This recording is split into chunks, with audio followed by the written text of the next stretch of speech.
JSR sun City Group real estate company ఉద్యోగిపై లైంగిక దాడి ఆరోపణలు కలకలం రేపాయి. ఆమెను జేఎస్ఆర్ సన్ సిటీ కంపెనీ తోటి ఉద్యోగులే లైంగిక దాడికి పాల్పడ్డారన్న ఆరోపణలు ఉన్నాయి. ముప్పల్ పిఎస్ లో బాధితురాలు ఫిర్యాదు చేసింది. దీంతో కేసు నమోదు చేశారు పోలీసులు. మియాపూర్ మాతృశ్రీ నగర్ లో ఉన్న జేఎస్ఆర్ సన్ సిటీ ఆఫీసు ఉండటంతో దానిని మియాపూర్ కు ట్రాన్స్ఫర్ చేశారు.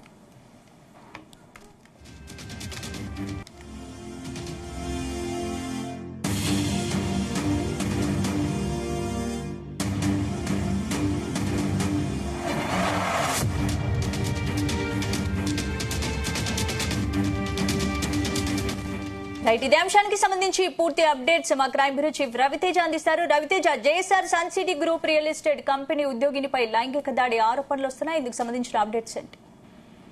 మియాపూర్ లో ఉన్నటువంటి JSR sun city real estate group కి సంబంధించినటువంటి సిబ్బంది ఉద్యోగులందరూ కూడా నిన్న కంపెనీ యజమాని మేనేజింగ్ డైరెక్టర్ ఆదేశాల మేరకు అదే కంపెనీలో పనిచేస్తున్నటువంటి సేల్స్ కంపెనీ ఎగ్జిక్యూటివ్ ఇద్దరు వ్యక్తులు, అదే సేల్స్ డిపార్ట్మెంట్ కి చెందినటువంటి సేల్స్ ట్రైనీ యువతి ముగ్గురు కలిసి ఒక ప్రైవేట్ వాహనంలో బయలుదేరి ఇటు గట్కేసర్ భువనగిరి వైపు ఉన్నటువంటి సైట్స్ లని విజిట్ చేయడానికి వెళ్లారనేది మాత్రం బాధితురాలు నేరుగా పోలీస్ స్టేషన్ లో ఓ ఫిర్యాదు అందజేయడం జరిగింది.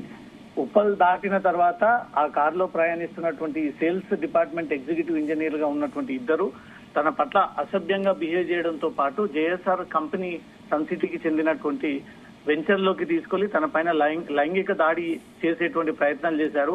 అప్పటికి దాన్ని ప్రతిఘటించి ఇద్దరిని కూడా అక్కడి నుంచి నెట్టేసి తన ప్రాణాలను అరచేతిలో పెట్టుకుని అక్కడి నుంచి నేను ఉప్పల్ పోలీస్ స్టేషన్ చేరుకుని ఉప్పల్ పోలీస్ స్టేషన్ ఆశ్రయించాల్సి వచ్చిందనే ఒక విషయాన్ని కూడా స్వయంగా తన కుటుంబ సభ్యులకు జేఎస్ఆర్ యజమానికి కూడా ఈ సమాచారం చేరవేసినట్టుగా తెలుస్తోంది.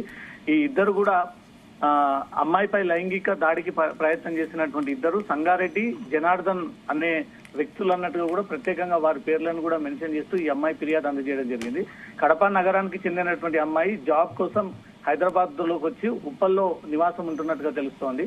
ఈ అమ్మాయి ఎవరు లేరు, ఇతర రాష్ట్రాల నుంచి వచ్చింది, వలస వచ్చింది, ఇక్కడ తల్లిదండ్రులు తెలిసిన ఫ్రెండ్స్ లేరని ఒక అదును చూసుకొని ఇద్దరు ఎగ్జిక్యూటివ్ కంపెనీ సేల్స్ పర్సన్స్ ఆమెపై లైంగిక వేధింపులు గతంలో నుంచి కొనసాగించడము, ఇప్పుడు తాజాగా ఆమెపై లైంగిక దాడికి పాల్పడేటువంటి ప్రయత్నం చేశారన్నట్టుగా కూడా ఉప్పల్ పోలీసులు ఇక్కడ 0 FIR నమోదు చేసి ఇక్కడ నుంచి మియాపూర్ పోలీస్ స్టేషన్ కి తరలించడం జరిగింది.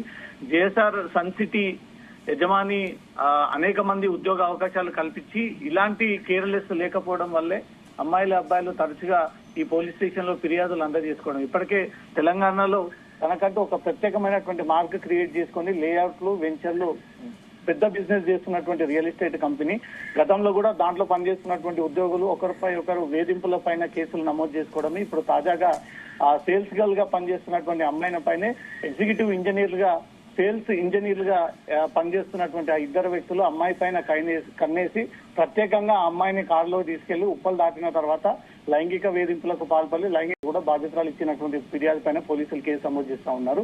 దీంట్లో ఉప్పల్ మియాపూర్ పోలీసులు జేఎస్ఆర్ కంపెనీకి చెందినటువంటి నారాయణని కూడా విచారణ చేసేటువంటి అవకాశం ఉంది. తనే ఈ ఇద్దరు వ్యక్తులని కంపెనీ సేల్స్ మెన్స్ ని స్వయంగా తనే ఈ అమ్మాయిని తీసుకెళ్లి ఆ కంపెనీలో ఉన్నటువంటి ఆ ఏరియాని లేఅవుట్ ని అంతా కూడా అమ్మాయికి తెలిసే విధంగా ఎక్స్ప్లెయిన్ చేయండి అనేది కూడా తను ఆదేశించినట్టుగా కూడా బాధితురాలే నేరుగా పోలీస్ స్టేషన్ లో ఫిర్యాదు అందజేసినట్టుగా తెలుస్తుంది. ఈ ఫిర్యాదులో భాగంగా అతన్ని కూడా ఈ కేసులో ఎంటర్ చేసి అతన్ని విచారించి అతన్ని కూడా స్టేట్మెంట్ తీసుకునేటువంటి అవకాశం కనబడతా ఉంది. జేఎస్ఆర్ గ్రూప్ కంపెనీకి చెందినటువంటి ఉద్యోగులపైన గతంలో కూడా ఇలాంటి మహిళల లైంగిక వేధింపులు జరిగాయని ఒక ఆరోపణలు వెలువడతా ఉన్నాయి. కాబట్టి పోలీసులు పూర్వ ట్రాక్ రికార్డ్ అంతా కూడా జేఎస్ఆర్ కంపెనీ ఎప్పుడు ప్రారంభించారు, దీని నిర్వాహకులు ఎవరు, ఎంతమంది మహిళల పైన ఇప్పటివరకు లైంగిక వేధింపులు జరిగాయి, ఈ బాధిత మహిళకు ఎవరు ఆదేశాల మేరకు తను అక్కడి నుంచి బయలుదేరి ఇక్కడ సైట్ కి బయలుదేరింది అనేదంతా కూడా పూర్తి వివరాలపై మియాపూర్ పోలీసులు కేసు నమోదు చేసుకుని దర్యాప్తు ప్రారంభించారు. సందీప్.